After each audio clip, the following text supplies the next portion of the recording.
സിദ്ദിഖ് അന്ന് തമിഴ് സിനിമകളൊന്നും ചെയ്തിട്ടില്ല. പക്ഷേ സിദ്ദിഖിന് ആദ്യമായിട്ട് തമിഴ് സിനിമ ചെയ്യാൻ അവസരം കിട്ടിയത് കാബൂളിവാലയായിരുന്നു.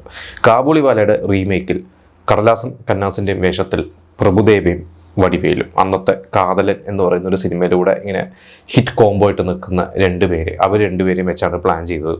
അന്ന് വിനീതിൻ്റെ വേഷത്തിലേക്ക് അന്നത്തെ അപ്കമിങ് ഹീറോ ആയ അജിത്തുമായിരുന്നു. അന്ന് അജിത്ത് കുറച്ച് സിനിമകളൊക്കെ മാത്രം അഭിനയിച്ച് നിൽക്കുന്ന ഒരാളാണ്. അന്ന് അധികം സിനിമകളൊന്നും അജിത്തായാലും വിജയ് ആയാലും അന്ന് രണ്ടുപേരും ഒരു 91-92 സിനിമ കാലഘട്ടം സിനിമയിൽ വരുന്നു. കുറച്ച് സിനിമകളൊക്കെ ചെയ്തൊരു എന്താ പറയുക അന്നത്തെ ഒരു അപ്കമിങ് റൊമാൻറ്റിക് ഹീറോ എന്ന ലെവലിൽ നിൽക്കുന്ന ആളാണ് അജിത്ത്. വിജയും അതേപോലെയൊക്കെ തന്നെയായിരുന്നു. അപ്പോൾ ഒരു അജിത്തിനെയാണ് അന്ന് ആ ഒരു ക്യാരക്ടറിലേക്ക് ഉദ്ദേശിച്ചത്. അത് ശരിക്കും അന്ന് തമിഴിൽ ചെയ്യാൻ പ്രൊഡ്യൂസ് ചെയ്യാനിരുന്നത് ഗുഡ് നൈറ്റ് ഫിലിംസ്, നമ്മുടെ good night Mohan, Shogun films.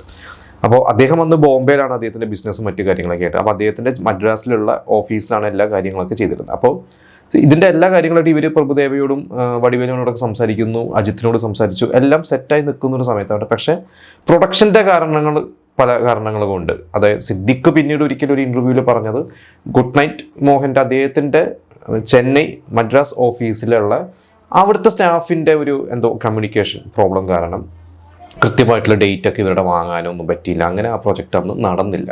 അപ്പോൾ അതൊന്നും സംഭവിച്ചിരുന്നെങ്കിൽ ചിലപ്പോൾ അത് ഹിറ്റായിരുന്നെങ്കിൽ സിദ്ദിഖിന് തമിഴിലൊരു വലിയൊരു ബ്രേക്ക് കിട്ടുമായിരുന്നു. പക്ഷെ സിദ്ദിഖ് പിന്നീട് അത് കഴിഞ്ഞിട്ട് മലയാളത്തിൽ ഹിറ്റ്ലർ ചെയ്തു, മലയാളത്തിൽ ഫ്രണ്ട്സ് ചെയ്തു. പിന്നെ ഫ്രണ്ട്സിൻ്റെ റീമേക്കിലാണ് പിന്നെ 2001 പൊങ്കലിന് റിലീസ് ചെയ്ത തമിഴ് ഫ്രണ്ട്സിലൂടെയാണ് സിദ്ദിഖ് തമിഴ്നാട്ടിൽ ഒരു ഡയറക്ടറായിട്ട് എസ്റ്റാബ്ലിഷ്ഡ് ആവുന്നത്.